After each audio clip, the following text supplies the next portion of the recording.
بسم الله الرحمن الرحيم waa cooking with xabsa oo idinla soo dhawaada maanta cabitaan amazing aan sameyneynaa wuxuu ka kooban yahay qajaar karooto iyo liin baanbeelmo liin dhanaan iyo malab aad u fudud yacni liin baanbeelmada cholesterolka yareysaa oo maaragtay aad inoogu fiican tahay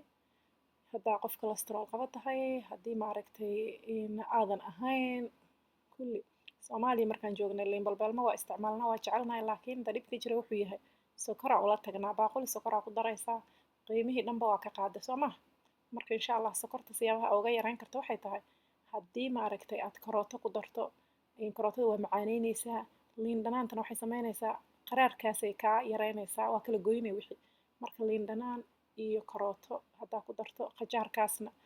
cabitaanada aad sameysanaysaan oo dhan qajaarka ku dar Soomaaliya qajaar waa buuxa walaalaha Soomaaliya joogo haddaa inta joogtana sidoo kaleeto wararkayga Soomaaliya u badiyaa mar kastaba because waxaan ogahay walaalaha Soomaaliya joogo nimcada ay haystaan marmar maaragtay inay ka jecel yihiin waxyaabahaas loo soo baakadeeyo meelaha laga keenay marka insha allah waxyaabaha waddanka dhex yaallo ha la isku nafaqeeyo ha la soo gato sokorta ha la iska kala yareeyo insha allah waxyaabo badan ee oranjiga maaragtay liin baanbeelmadan u fiican tahay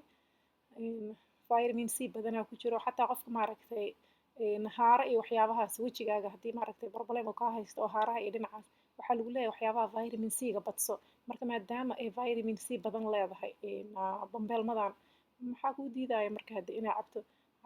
haddii aa wax maaragtay aa ka raadinaysa nafaqana dabcan sokorta ka yaree cusbadana ka yaree yacni haddaa wax karinaysidaan ka wadaa cusbada marka aa cooking samaynaysa insha allah cusbada ka yaree liin dhanaan ku badso insha allah haddaa especially waddamadan joogto maadaama aan la dhididaynin cusbada iyo maraq digaaga iyo inaa iska yareysaan aad ay muhiim u tahay malab yaraan ku darayaa karootadaas iyo malab yar markaa ku dartay qaado yar malabka waddankan asagaba waa sokor u badan yahay marka qaado yar isaga darso liin dhanaan ku dar cajiibaan ku leeyahay bahal cajiibaa kasoo baxaaya maasha allah smoothie fiican oo maaragtay quraac kuu noqon karo qado kuu noqon karo haddaa rabto inaa wax iska dhinto oo kaleeto si fudud cabitaanadan aan soo geliyo cabitaano badanaa ku jira aan soo geliyey cabitaanadaas maaragtay hawda mal'aanina aada maaragtay aad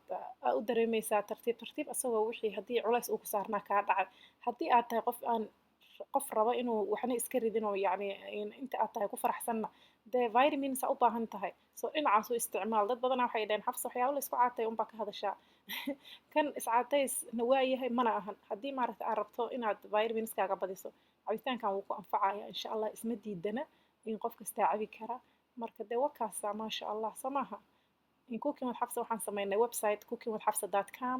oo aad fiidiyoyaasha dhan oo weliba habaysan aad ka heli kartaan qurxintii wax kasto iyadoo maaragtay habaysan oo si tartiiba marka cookingwithxabsa.com-na fiiriya asxaabtiina u dira maasha allah cabitaankaas quraac wanaagsan qado wanaagsan sidaa u jeceshaa u isticmaal wassalaamu calaykum waraxmatullahi wabarakatu